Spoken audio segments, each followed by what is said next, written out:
सुप्रभात साथियों, चलिए आपका स्वागत है आपके अपने चैनल एसआर पाठशाला में।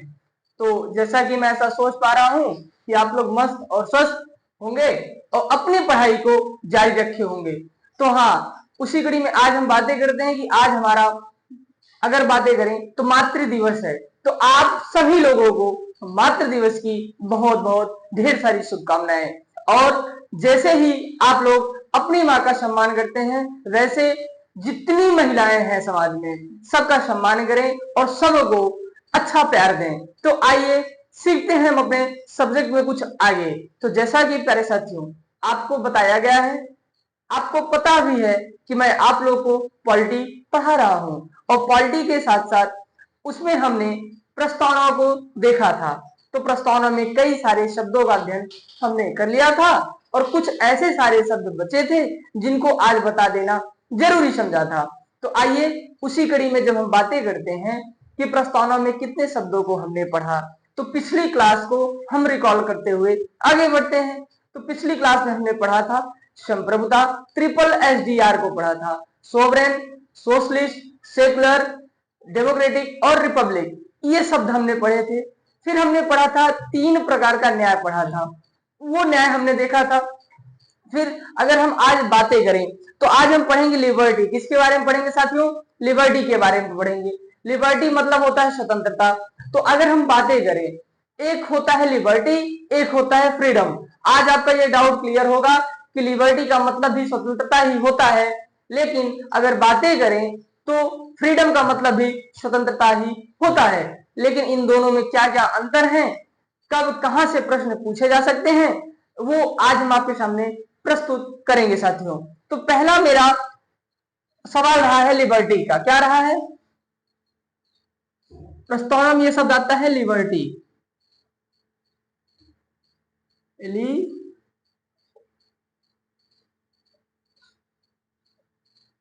लिबर्टी, लिबर्टी ये मेरा शब्द रहा है। अगर इसकी बातें हम करें, इसका भी मतलब होता है स्वतंत्रता। स्वतंत्रता,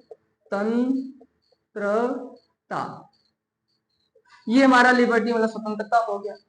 लेकिन प्यारे साथियों, जब हम बातें करते हैं फ्रीडम की,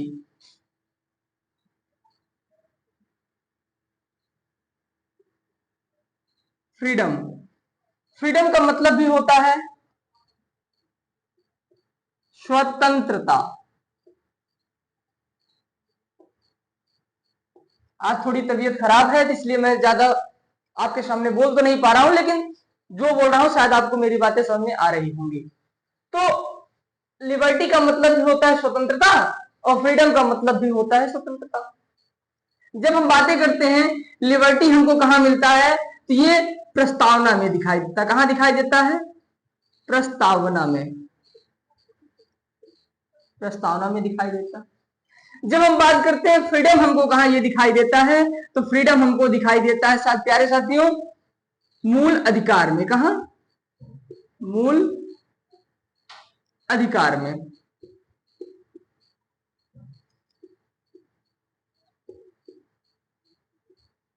मूल अधिकार में हमको फ्रीडम बोले तो स्वतंत्रता दिखाई देती है। लेकिन अगर वहीं हम बातें करें भारतीय संविधान का जो प्रस्तावना है प्यारे साथी, क्या है? भारतीय संविधान का जो प्रस्तावना है, उस प्रस्तावना में जो लिबर्टी बोले तो ये स्वतंत्रता की बात की गई है, वो कितने स्वतंत्रता की बात की गई है? तो प्यारे साथियों, वो 5 प्रकार की स्वतंत्रता की बात की गई है। कितने प्रकार की स्वतंत्रता की बात की गई प्यारे साथियों?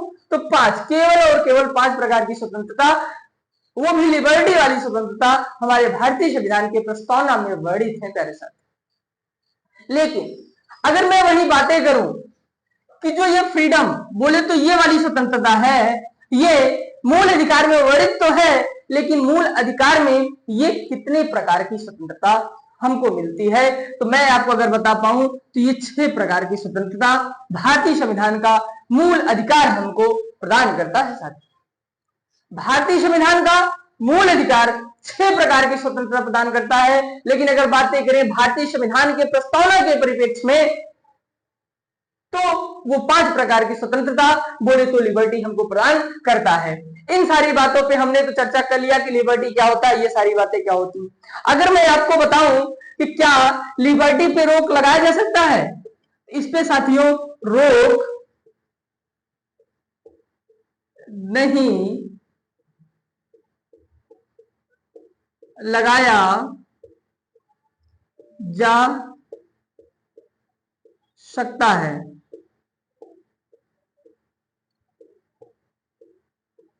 अच्छा, ये क्या है? तो जो हमारे भारतीय संविधान के प्रस्तावना में लिबर्टी बोले तो स्वतंत्रता की बात की गई है, उस पे कभी भी रिस्ट्रिक्शन नहीं लगाया जा सकता है, कभी भी प्रतिबंध नहीं लगाया जा सकता है। अच्छा, वो 5 कौन सी ऐसी स्वतंत्रताएं हैं जो हमें कभी भी प्रतिबंधित नहीं करती हैं? मतलब वो चाहे आपातकाल हो, चाहे हमारे देश में कोई भी ऐसी समस्याएं उत्पन्न हो जाए, लेकिन वो कभी भी प्रतिबंधित नहीं की जा सकती हैं दर्शक। तो आइए देखते हैं कि ये 5 प्रकार की जो स्वतंत्रता है ये कौन कौन सी है। तो मैं लिखने का शायद प्रयास करूंगा, तो आप लोग यहां से समझिएगा।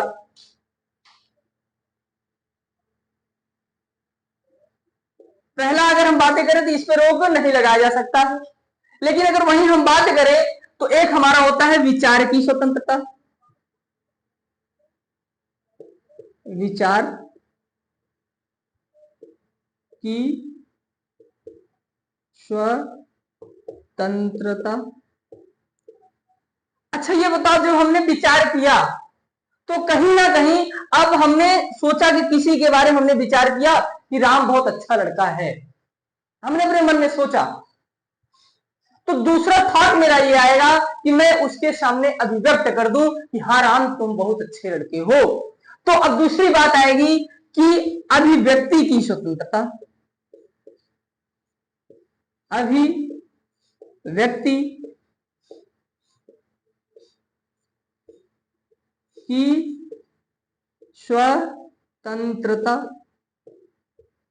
हमने ये बात कर ली कि हाँ अभिव्यक्ति, विचार किया कि हाँ राम बहुत अच्छा लड़का है, अब वो जाकर के राम से बोल रहा कि हाँ राम तुम बहुत अच्छे लड़के हो। अब बात यहां तक आ गई, जब वो राम के बारे में सोचा कि हाँ राम अच्छा लड़का है और जाकर राम से बोल भी दिया, तो अब राम से कहेगा कि मैं तुम पर विश्वास करता हूं, तो विश्वास की स्वतंत्रता।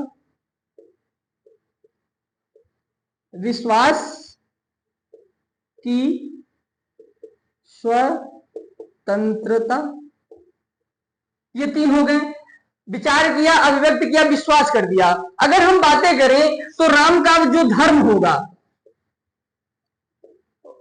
उसमें वो स्वतंत्र होगा, तो धर्म की स्वतंत्रता।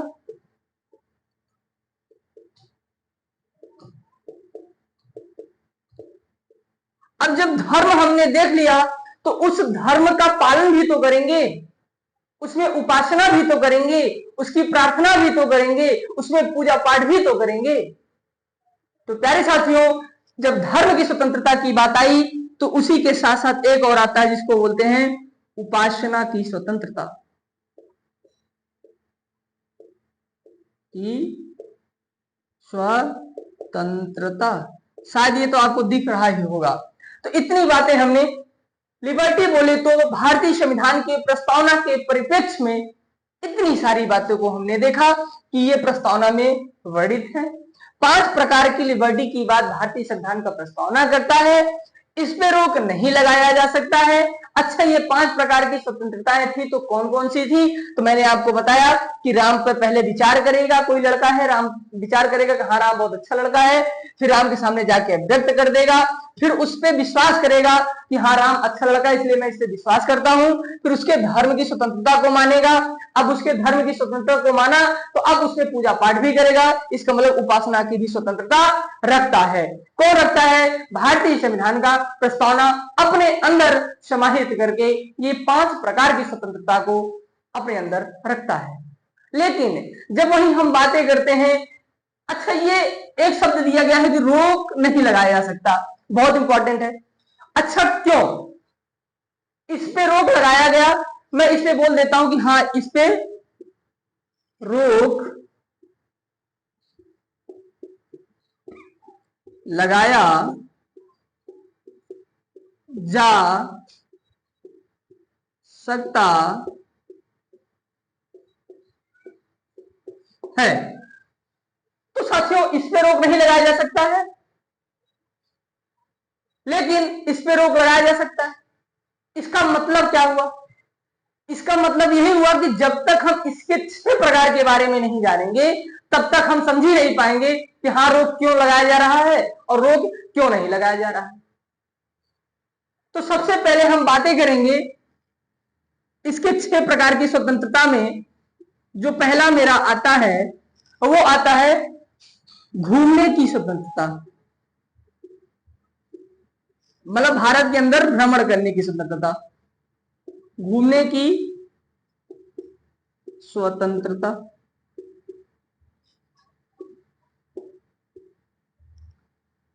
फिर क्या है, अगर हम बातें करें तो उसी के अंदर आता है मेरा आता है व्यापार करने की स्वतंत्रता, व्यापार करने की स्वतंत्रता। फिर अगर हम वहीं हम बातें करें भारत के बाहर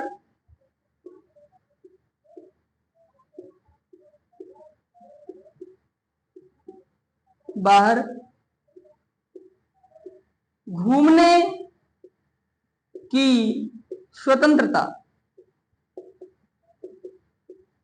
अगर मैं आपसे बातें करूं बहुत सारी स्वतंत्रताएं दी गई हैं, लेकिन अगर हम बातें करें जिसे समझाने के लिए मैं भी बात कर रहा हूं, जब मैं मूल अधिकार आपको पढ़ाऊंगा, फंडामेंटल राइट पढ़ाऊंगा, वहां पे ये 6 प्रकार की जो स्वतंत्रताएं आपको दी गई हैं इसके बारे में हम संपूर्ण अध्ययन करेंगे साथियों। लेकिन यहां अभी मेरा पर्सपेक्टिव ये है कि आपको लिबर्टी के साथ साथ फ्रीडम में अंतर स्पष्ट हो जाए कि हाँ ये दोनों अलग क्यों है और कैसे हैं। क्योंकि जब हम समझते हैं हाँ ये अलग है तो वो अलग है, लेकिन कैसे अलग है, जब तक दोनों को एक साथ नहीं देखेंगे तब तक अंतर स्पष्ट नहीं हो पाता है प्यारे साथियों।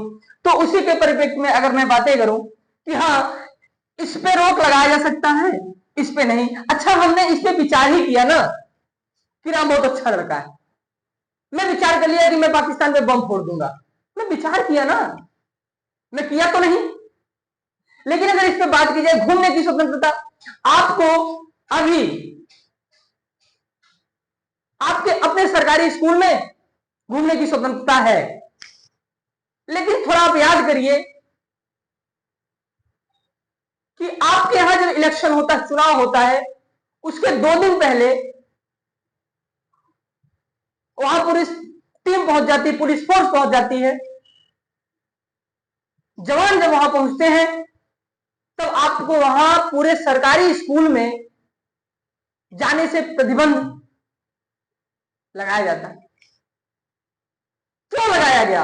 यही कि कभी ऐसा टाइम आएगा कि जहां आपको घूमने की स्वतंत्रता पर प्रतिबंध लगाया जाएगा, आपको प्रतिबंधित किया जाएगा।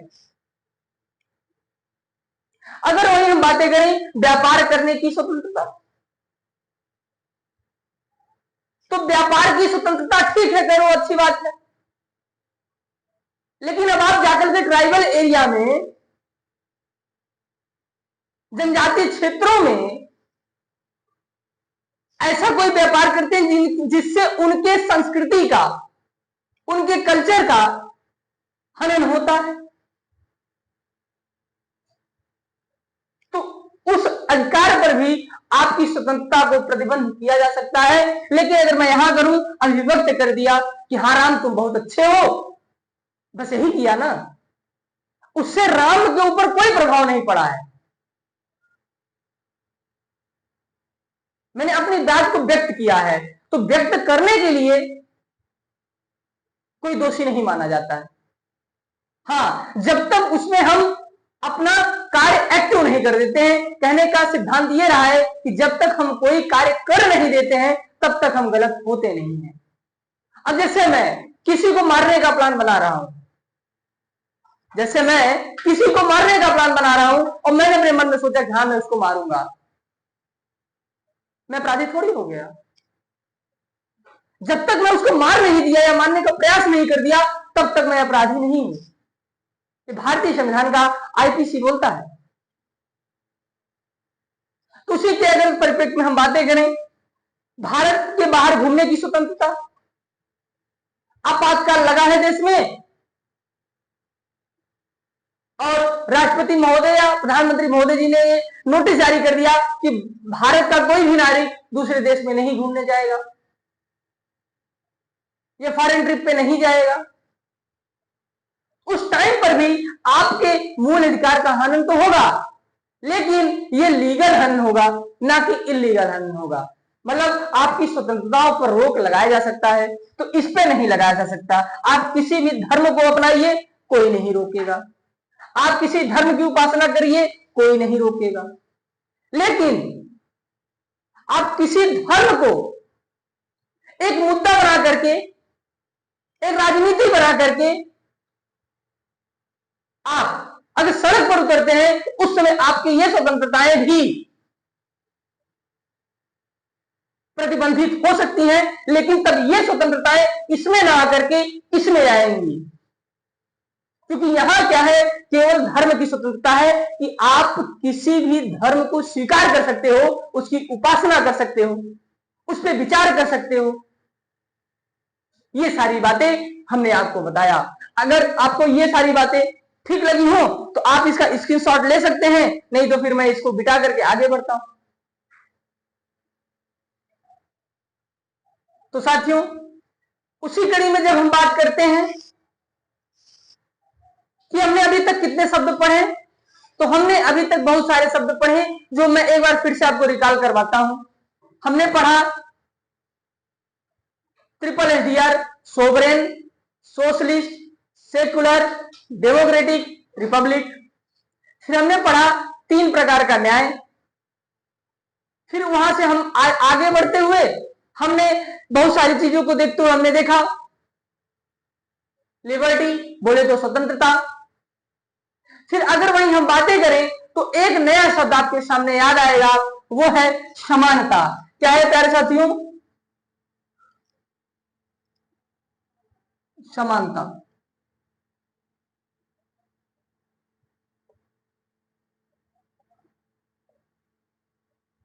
समानता जिसको हम बोलते हैं इक्वेलिटी।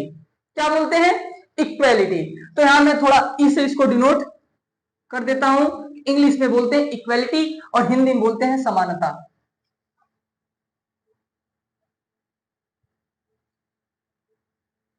ये सारी बातें रही। अगर मैं आपसे बातें करूं कि भारतीय संविधान के किस किस अनुच्छेद में समानता शब्द झलकता है, तो प्यारे साथियों, भारतीय संविधान के कई अनुच्छेद हैं जिसमें समानता का अर्थ, समानता का साक्ष्य, समानता का परिप्रेक्ष्य साफ साफ झलकता है। लेकिन यहां जब हम बातें करेंगे कि समानता शब्द की, किसकी बातें करेंगे प्यारे साथियों? समानता शब्द की, इक्वेलिटी की, तो यहां केवल और केवल 2 प्रकार की समानताएं की बात भारतीय संविधान के प्रस्तावना में की गई है प्यारे साथ। एक है अवसर की समानता, दूसरा है प्रतिष्ठा की समानता।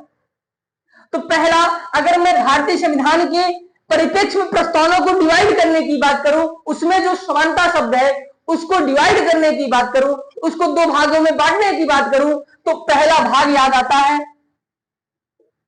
कुछ इस प्रकार से और दूसरा भाग याद आता है कुछ इस प्रकार से। तो पहला भाग है अवसर की समानता।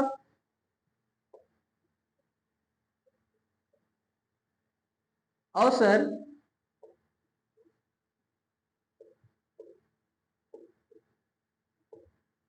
अवसर की समानता, ये हमारा हुआ। दूसरे में अगर हम बातें करें तो दूसरा हमारा है प्रतिष्ठा की समानता।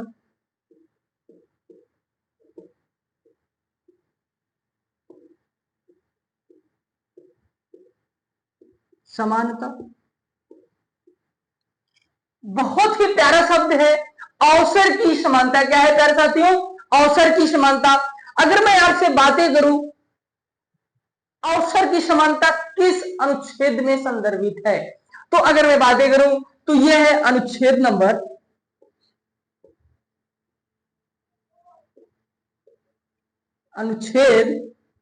16 में। अनुच्छेद 16 में अवसर की समानता के बारे में बताया गया है। अगर वहीं हम बातें करें प्रतिष्ठा की समानता, तो ये हमको मिलता है अनुच्छेद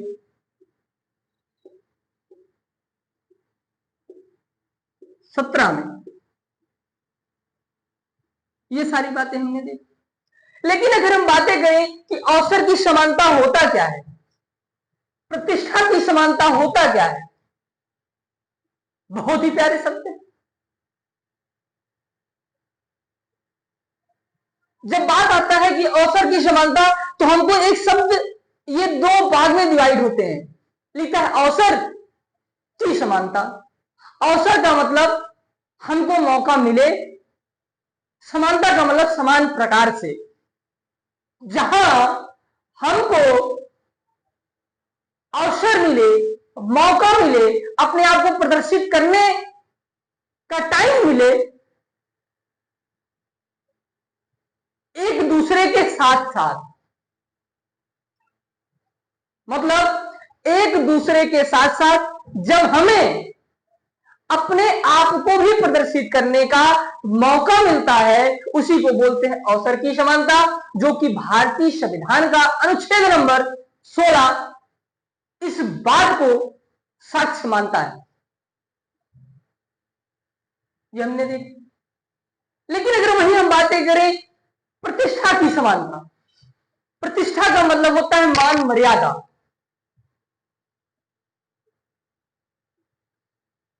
तो मान मर्यादा का मतलब यह है कि आप जितना अपने लिए सोचते हैं कि हाँ लोग मेरा सम्मान करें, तो आपका भी यह फर्ज पड़ता है, यह फर्ज बनता है कि आप भी लोगों का ही उतना सम्मान करें, चाहे वो आपका दुश्मन ही क्यों ना हो। भारतीय संविधान का प्रस्तावना इस बात को सच मानता है। क्या? कि आपको किसी के मूल अधिकार का हनन करने का अधिकार नहीं है। आपको किसी के मूल अधिकार के अधिकार का हनन करना सही नहीं है। तो आपने देखा होगा पहले क्या होता था, जैसे बी आर अम्बेडकर जी को क्लास में घुसने नहीं दिया जाता था, पानी नहीं पीने दिया जाता था, जहां वो जाते थे वो छुआछूत करके उनको हटा दिया जाता था। अरे निचली जात का है, निचली जात का है, दूर रखो दूर रखो दूर रखो। आज भी प्राय गांव में ये सारी बातें प्रचलित है। हम तो बहुत टेंशन में आते हैं कि भैया आज भी हम एक ऐसे भारत में जी रहे हैं जहां 75 साल से ज्यादा हमको आजादी मिली हो गई है, लेकिन आज भी हमारी ये मानसिकताएं हो चुकी हैं कि वो निचली जात का है, वो ऊंची जात का है, वो नीचे जात का है, ऊंची जात का, इस धर्म का उस धर्म का। तो भारतीय संविधान का प्रस्तावना यही बोलता है कि छुआछूत नहीं करना है आपको, वो भी आर्टिकल 17 के अनुसार। अस्पृश्यता के अंत की बात करता है। अस्पृश्यता का अंत भारतीय संविधान का अनुच्छेद नंबर 17 इस बात का खंडन करता है कि आपको अस्पृश्यता नहीं करना है, मतलब छुआछूत नहीं करना है। हाँ, आप छुआछूत कर सकते हैं, लेकिन कब? जब कोई व्यक्ति गंभीर बीमारी से ग्रसित हो। भारतीय संविधान में ये बातें हूबहू लिखी गई हैं कि हाँ आप छुआछूत कर सकते हो, लेकिन जब कोई व्यक्ति किसी गंभीर बीमारी से पीड़ित हो या ग्रसित हो। ऐसा नहीं कि बुखार हो गया तो आप उसको कहोगे नहीं नहीं दूर रहो दूर रहो दूर रहो दूर। बहुत बड़ी बीमारी होती है तो उसमें आप उसको दूर भगा सकते हो, भैया दूर रहिए, आपको ये बीमारी हुई है। जैसे कोरोना हुआ, तो कोरोना जिसको हुआ था उसको हम बोल देते भैया दूर रहिए, तो उसमें आपका भी फायदा है और कहीं ना कहीं मेरा तो बहुत बड़ा फायदा है। अगर मैं भी कोरोना से ग्रसित हो गया तो मैं भी जाकर किसी न किसी को छूंगा, अपने घर परिवार के लोगों को छूंगा, तो उस टाइम पर आप ही नहीं, आप पूरे समाज को गंदा करने का प्रयास करेंगे। इसलिए मैं आपको अपने पास से दूर भगाने का प्रयास करूंगा। तब उस समय याद रखने की बात है, उस समय काल में आप सुप्रीम कोर्ट में या हाई कोर्ट में इस प्रश्न को नहीं उठा सकते हैं कि माननीय उच्च न्यायालय, इन्होंने हमारे मूल अधिकार का हनन किया है, आर्टिकल 17 का उल्लंघन किया है। तो ये सारी बातें रही हैं भारतीय संविधान के प्रस्तावना में वर्णित शब्द समानता की। तो हमने देख लिया अवसर की समानता और प्रतिष्ठा की समानता। लेकिन एक शब्द हमको और मिलता है, समानता के बाद मिलता है बंधुत्व।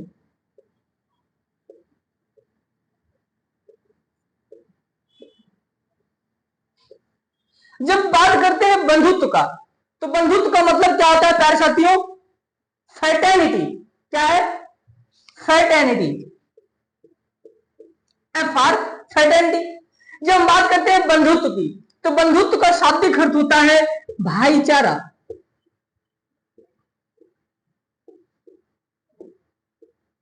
भाईचारा मतलब अगर हम बातें करें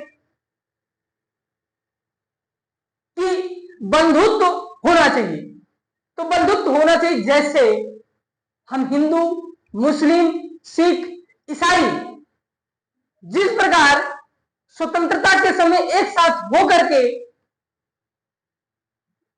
देश को आजाद कराया, वैसे ही हम सभी लोग, सभी धर्म के लोग, सभी वर्ग के लोग, सभी संप्रदाय के लोग मिलकर के अपने आप में भाईचारे का व्यवहार रखेंगे और एक दूसरे के पर्व को अच्छे से मनाने का प्रयास करेंगे, सेलिब्रेट करेंगे। ये भारतीय संविधान के प्रस्तावना में वर्णित शब्द बंधुत्व हमको सिखाता है। लेकिन जब मैं वही बंधुत्व की बात करता हूं, इसमें हमको तीन शब्द दिखाई देते हैं प्यारे साथियों। एक मिलता है एकता, दूसरा मिलता है अखंडता,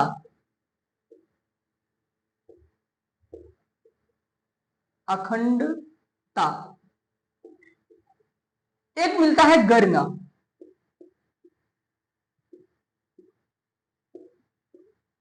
अगर मैं बातें करूं, एक शब्द मिला एकता, दूसरा मिला अखंडता और तीसरा मिला गरिमा। गरिमा अगर यहां ना लिखकर हम ये लिखे तो ज्यादा बेहतर रहेगा, व्यक्ति की गरिमा। व्यक्ति की गरिमा। व्यक्ति की गरिमा शब्द को आपको समझ में आ ही गया होगा कि लोगों का उतना तो सम्मान करें कि वो चार लोगों के बीच में ऐसा फील ना करे, ऐसा महसूस ना कर पाए कि हां उसको कहीं ना कहीं इस समाज में बेइज्जत किया गया है। तो उसकी भी, हर व्यक्ति की अपनी गरिमा होती है, हर व्यक्ति का अपना कहीं ना कहीं एक एहसास होता है, एक महसूस करने का तरीका होता है। कहीं ना कहीं उसको ठेस ना पहुंचे, आप प्रत्येक व्यक्ति की गरिमा को देखते हुए कदम उठाएंगे। ये भारतीय संविधान के अंदर वर्णित शब्द बंधुत्व हमको सिखाता है। लेकिन जब वही बात करते हैं एकता और अखंडता की, एकता का मतलब होता है लगाव, अखंडता का मतलब भी होता है लगाव।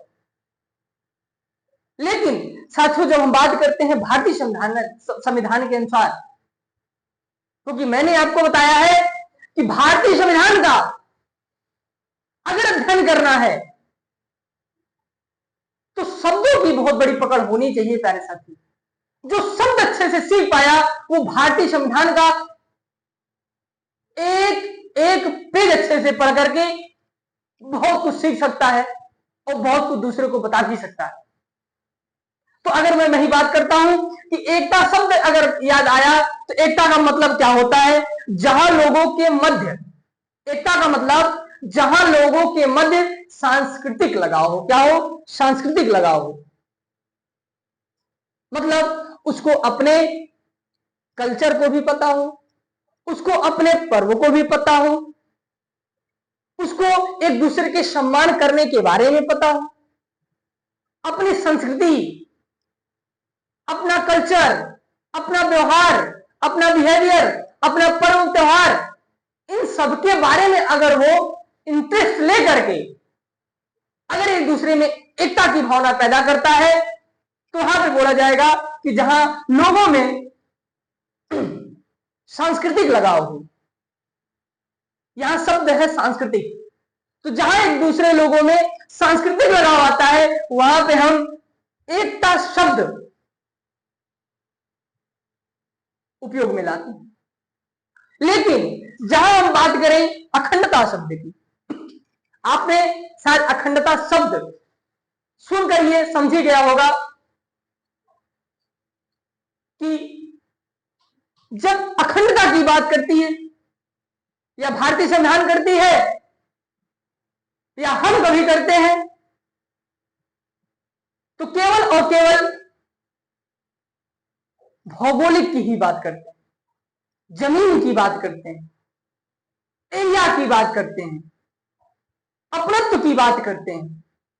जब हम बात करते हैं अखंड भारत बनाएंगे तो अखंड भारत का मतलब क्या हुआ? आप हमको बताइए। तो अखंड भारत का यही ना कि आने वाले टाइम में हम पाकिस्तान को अपने पास मिलाएंगे। आने वाला समय जो होगा पापी पाकिस्तान मेरे पास आएगा और बोलेगा कि पापा पापा गलती हो गई, मैं आपके घर में फिर आना चाहता हूं। फिर एक ऐसा टाइम आएगा कि उसके पास में बड़ा अफगानिस्तान, वो भी कहीं ना कहीं मेरा था, उसको भी एक साथ बुलाएंगे। कुछ ऐसे पार्ट हैं जो चाइना भी कब्जा करके रखा हुआ है, उसको भी अपने पास बुलाएंगे। क्योंकि जब हम अखंड भारत की बात करते हैं तो इन सारे देशों की बात करते हैं कि हम कभी ना कभी फिर अखंड भारत तैयार करें। तो जब बात करते हैं अखंडता शब्द की तो इसमें भौगोलिक लगाव की बात आती है। लेकिन जब हम बात करते हैं एकता शब्द की तो इसमें प्यारे साथियों सांस्कृतिक लगाव की बात आती है और व्यक्ति की गरिमा के बारे में हमने आपको बहुत अच्छे से बता दिया। लेकिन हां, आज हमने इतनी सारी क्लास करने के बाद आज फाइनली भारतीय संविधान का प्रस्तावना आपके सामने समाप्त हुआ। प्यारे साथियों, इतने शब्द भारतीय संविधान के प्रस्तावना में थे और एक एक शब्दों को मैंने आपके सामने हूबहू प्रदर्शित करने का प्रयास किया कि जैसे एक कलाकार अपने मंच पर होकर के अपने दर्शकों के सामने अपने आप को प्रदर्शित करता है। तो प्यारे साथियों, आज की क्लास को मैं यहीं रोकना चाहता हूं। और रही बात, अगर आपको क्लास मेरी अच्छी लगी हो तो लाइक शेयर सब्सक्राइब जरूर करिएगा। मिलते हैं नेक्स्ट क्लास में, तब तक लिए जय हिंद।